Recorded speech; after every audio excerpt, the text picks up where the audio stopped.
Well, I may have spoken a little too soon. In a recent video, I was bragging about how our city council nailed it on the first try in the first ordinance proposal for the e-bike ordinance on Marco Island. And I was bragging that they really nailed it. It was really in the sweet spot. It was in the zone. However, between the first and second reading, now some changes have been made, and next week it'll be passed. And I'm going to tell you why I think it's actually going to create more of a hazard with this second proposal than it did in the first proposal. We live on Bald Eagle, and the shared use path goes right through our front yard, so we have seen it all. Anything that could upset any resident from the shared use path, I've witnessed it myself. Something does need to be done, specifically with the speed. However, it's got to achieve the goal of increasing safety for anybody who uses these paths. I'm going to use some notes here just so I can go as quickly as possible. So first of all, you should know the chief of police, along with 7 other professionals, provided 4 years of historical facts and data on bikes and e-bike incidences and crashes. And they presented the 5-page report to the city council that were specific to Marco Island, not Collier County. The overwhelming cause of crashes are motor vehicles. It's not bicycles. It's not e-bikes. There were 0 reported incidents of an e-bike striking a pedestrian in the last 4 years. And traditional bikes have caused more accidents than e-bikes. But I get it. The potential is there and something has to be done specifically to control the speeds. I want that as well.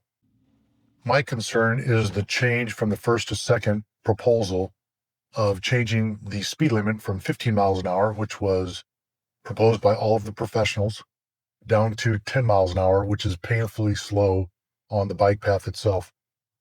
What it's going to do is it's going to move e-bikes and bicycles into the in-road bike paths. Whether we want to believe it or not, that's what's going to happen because it's a workaround. And the people that are willing to do the workaround are the same people that do not have the common courtesy while they're already on the bike paths.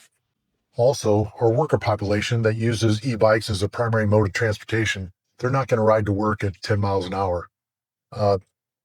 All they have to do is move over 20 feet and then go as fast as possible. So what do you think they're going to do? Kids are going to figure this out as well, so a number of them will do the same. Kids like to speed, and 10 miles an hour isn't going to do it for them. The workaround is just human nature. It's going to happen whether we want it to or not. They'll stay legal, but now the cars get to deal with them. Let's remember that this ordinance is going to apply to bicycles, traditional bicycles, and e-bikes. So traditional bicyclists, please pay attention.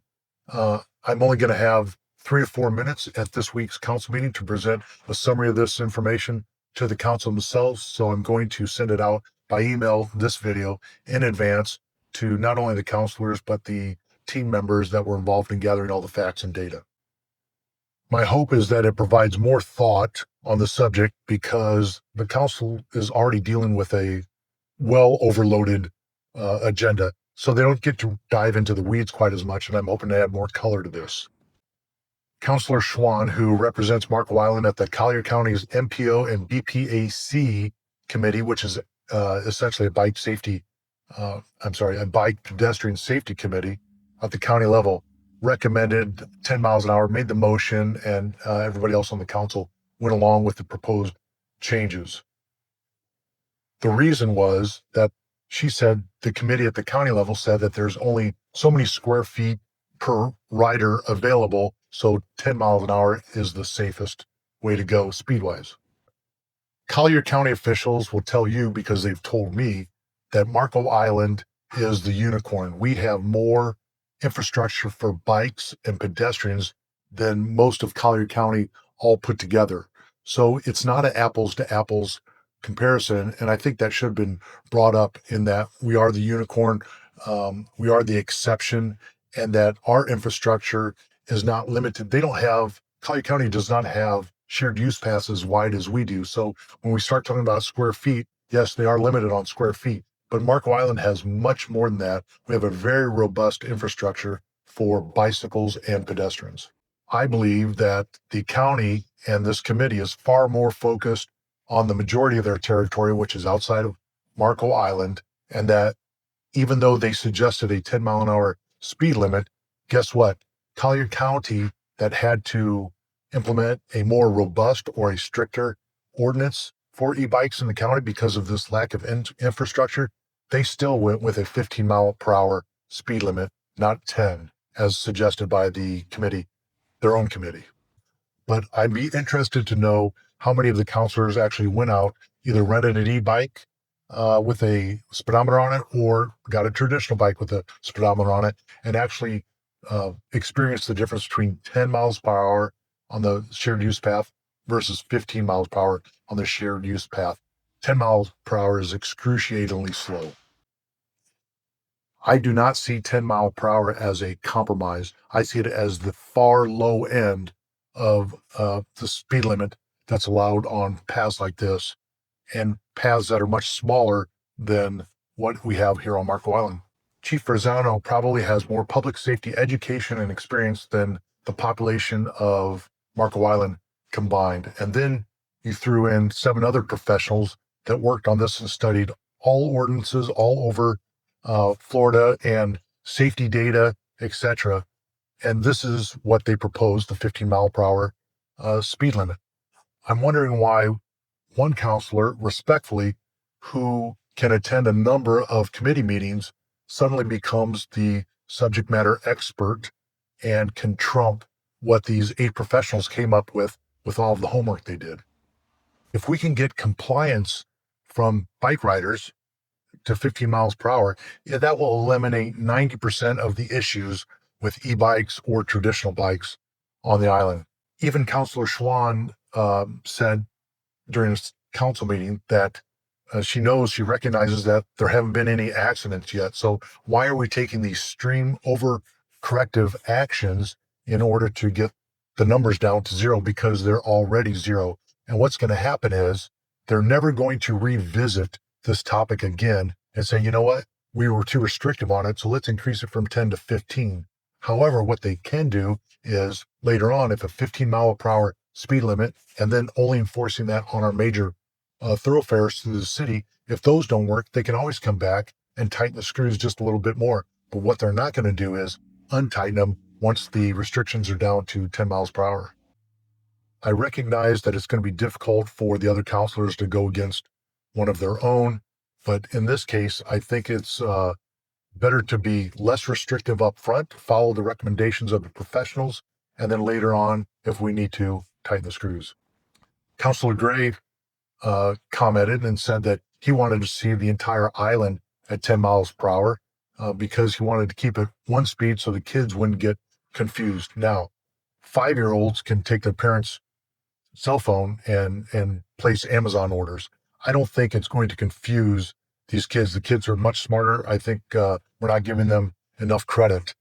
Also, even he admitted, and I quote, he said, "This may be a lazier way to set policy and much more difficult from an enforcement standpoint," which I completely agree with him on.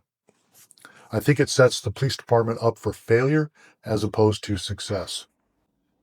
Now, because the council wants to make the entire island 10 mile per hour, guess what? You cannot enforce this ordinance unless there's signage or some form of communication everywhere on the island. That means every court, every dead end, every thoroughfare, every side street, right? So they're either going to have to put up signs or they're going to have to, they talked about painting signage on the sidewalk. All of that is sign pollution, whether it's on the sidewalk or whether it's in the air hanging on signs. And I think the only person that's going to benefit from that is the person who sells signs.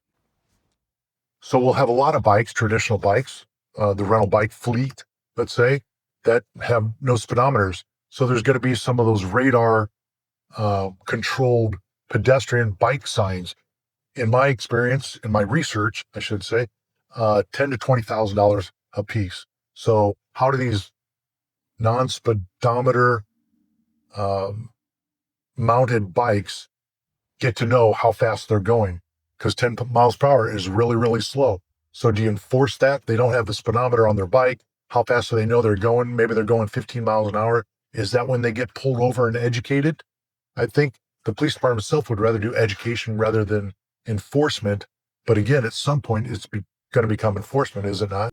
Councilor Schwan made a statement at the end of the discussion saying that the most important thing the council does is keep our citizens and our visitors safe. And I completely agree with her on that, but I don't believe that that's the reality based on the facts and data provided by the 4-year historical report. The overwhelming majority of crashes involving e-bikes are caused by motor vehicles. It's all the failing to yield, the right on red being the biggest issue.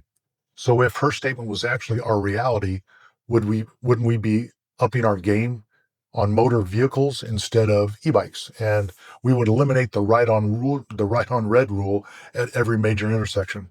That would decrease the injuries that have actually happened, but it would also snarl up traffic on the island, which we can't do because traffic is a major issue already. So we can't do that. Therefore, the city has said that this is an acceptable part of our risk tolerance profile. We will accept a certain number of injuries in order to keep traffic flowing. So back to Councillor Schwann's statement, I don't think that is their primary concern because that's not what's in practice. I found this interesting. When the chief's report, who many councilors verbally praised during the meeting, was presented, no one said, hey, why aren't we focused on what is actually causing the overwhelming majority of injuries instead of what is not causing injuries?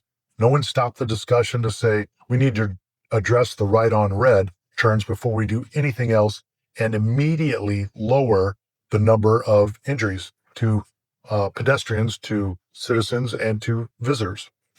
We were still focused on crashes that could happen, not the ones that were happening. Even the chief corrected herself when she said that they should focus on the areas that are causing us. And then she hesitated and said, causing what the public sees to be the biggest area of problems. The facts and data don't support the emotional uproar. That's not my opinion. That's just the data talking. So why can't we start with a 15-mile-an-hour limit on the main roads in Marco Island? It would be a huge improvement over the Wild West, no speed limit environment that currently exists. It'll also cover most of the shared use pathways while allowing our police department a more focused approach. It sets them up for success and not failure. Because in the end, compliance is the goal, whether it's through education or enforcement. If a 15-mile-per-hour limit focused on the main roads doesn't address the issues, the council can always tighten the screws and alter the ordinance. But again, what they're not going to do later on is say that they overcorrected and we're going to go from 10 mile per hour up to 15 mile per hour. They will not loosen the screws. It will stay at 10 forever. And then we're going to have the same safety issues of it will push people to the road. Let's engineer the ordinance based on facts and data, not emotion, not phone calls from residents, not emails from residents, because again, the data says they're not actually experiencing these things. They may have experienced close calls, and I hate that, and I don't want that. But again, I think if we rein everybody into 15 miles per hour, you're going to eliminate 90% of those. Also want to add that I have a lot of respect for our council members because they're putting themselves out there, and they're doing something that I'm not willing to do myself. So we need to support them when we can, and when we disagree with them, we need to disagree with them in a respectful manner, which is what I'm trying to do here today. I hope you found this video interesting and informative, and I'll see you in the next one.